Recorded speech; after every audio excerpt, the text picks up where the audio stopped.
Hey everyone, Carlos here with Bearable Traders, and here's my recap for today. I had two trades today on AMD and MU, and I also had a swing trade on PCG that I closed out completely this morning as well.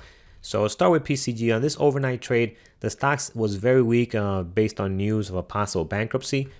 So late in the day yesterday, I got in around this area here for a short and left it overnight. So this morning, one of the things that I'm not too patient with swing trades, and I barely do them. But this morning, once it started dropping here, I took some profits off right around this area here. So I took some off here, and then I'm glad I did, because before that, right after that, I'm sorry, you had this huge pop over here, and I would have definitely gotten out for just a little bit of profit if I would have saw this while I was sitting on my station.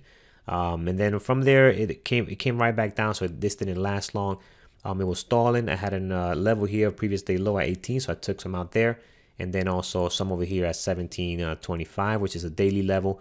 And actually, this is the level that I was expecting to get at, because this is the low back from November 15th, and I'll show you in the daily chart in a second.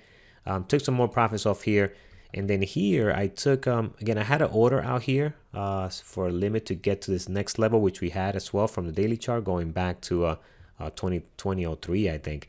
It didn't quite get there, but at this time I was focused in the open, so I wasn't looking at this stock. If I would have saw this drop, I would have probably taken all of it out here.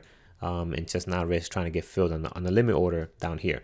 So then after it started bouncing back up, again, it was very distracting to pay attention to other stocks while this is happening, because I'm constantly looking over and checking it. So one of the reasons why I don't enjoy swing trading as much.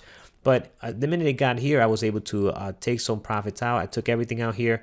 Again, I did not expect this pop was going to happen. But again, it just kind of was going sideways, and I don't trust this stock as much after it's dropped so much and did this bounce. So I just took everything out here because I did play my P&L. I saw my P&L and I'm like, oh man, you know what? Let me just get all out.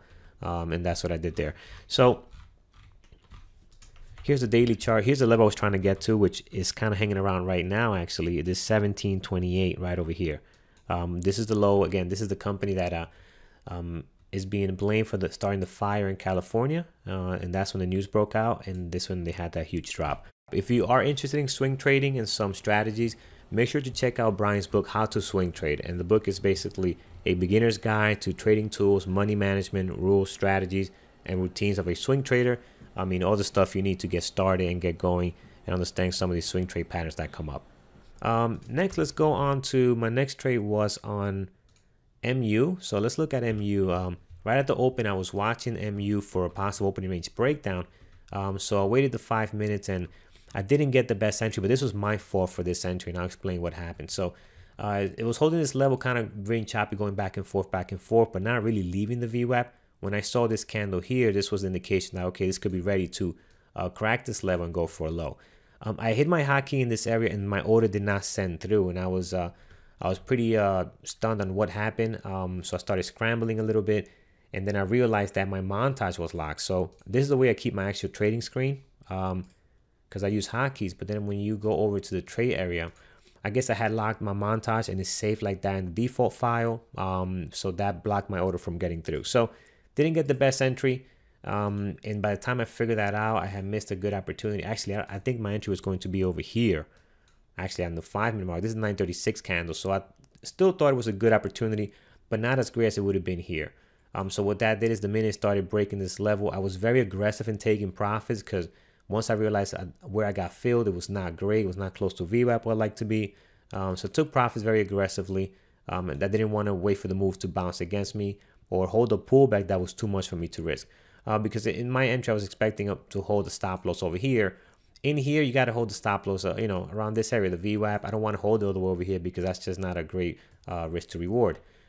It did work out, thankfully. But again, I was, as you can see, too aggressive taking profits, and that was because of that entry error there. And then over here, as you can see, we started dropping very nice. So if I would have held this, I could have traded a lot better and taken advantage of this move over here. And on this candle here, the minute it went above the previous day close, I was not patient and I took everything out. The next was on AMD. AMD, I was trying to play a reversal here. So the stock had left the VWAP, came down to these levels here, high of the day and a daily level as well, and also have the previous day close here. So I got in long for a possible reversal based on this candle here, kind of pushing back up with some buying pressure. I wanted to at least get to VWAP, so I saw a good risk to reward being the stop loss over here at this level 2065, and the reward being the at least the VWAP. So it started pushing up. It did this pop here again. It tested my entry and it went back up, and then when it did this pop here and it didn't take off, and that was the level that it had sold off from before, I took some profits out just to be on the safe side. But then it started to drop, and I said, you know what, this looks great for a short. I remember saying that this looks great for a short. I take everything out. This is not going to be a long. I look over, the SPY starting to sell off as well, so I definitely got out completely. And then it continues to drop. Again, there are some traders that use this strategy where they are able to figure this out timely and calculate the risk and reward, and they get in for a short, and this would have been an amazing entry for a short. Unfortunately, I'm not there yet with that strategy. Something I will definitely like to learn in the future. How can you, flip your position like that after calculating a good risk to reward? So that's my trade for today, guys. Hope you guys had an amazing day. I look forward to seeing you tomorrow at the pre-market show at 8:30 Eastern time. Definitely stop by so you can see how we build this watch list here. We go through all the levels and possible stocks are going to be in play for the day. Thank you very much, and I'll see you later.